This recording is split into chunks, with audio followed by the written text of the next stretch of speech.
My name is Andrea Venet, and in this video I'm going to talk about some basics in terms of the sounds that we can achieve from a triangle.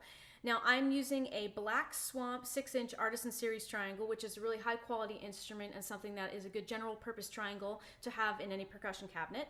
And this is a Black Swamp bronze teardrop shaped beater, which is really versatile because it's essentially a 2-in-1 beater. You have a thin tapered tip of the beater for softer, more delicate passages, and then the wider part of the bronze allows you to have a little bit more weight for louder passages. So I highly recommend it.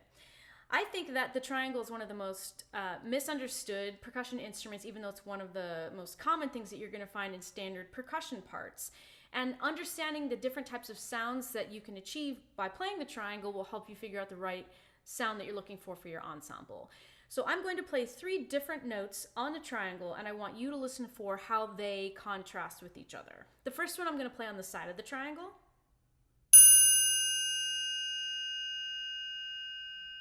The second one I'll play on the bottom bar of the triangle.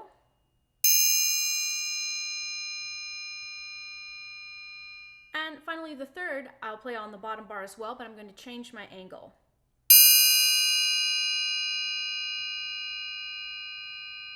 Now you probably noticed that out of the 3, the first note that I played had the most pitch to it. It had the clearest, most discernible pitch to the sound.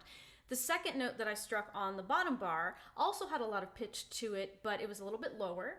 And then finally, the third way that I played the triangle on the bottom bar at a 45-degree angle gave me the most overtones. So I'll compare the most drastic of those. So this is very pitchy, the most overtones. Now, one really important thing to note about the triangle is that its function in an ensemble in general is not as a pitched instrument.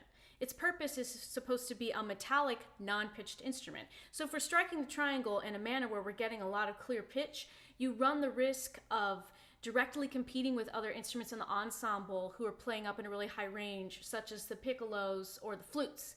And achieving the most overtones possible, which is what we want, is going to allow the triangle to function as the beautiful, sparkling, metallic, complex instrument. It's sort of like the icing on the cake in the context of your ensemble.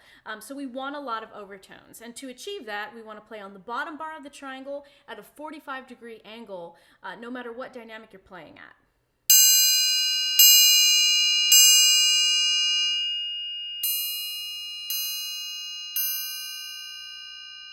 And that will be compared to on the side where we're getting a lot of pitch.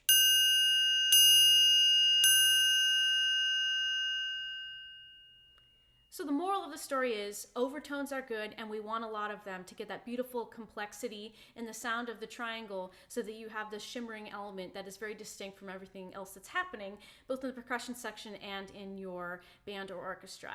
Thanks.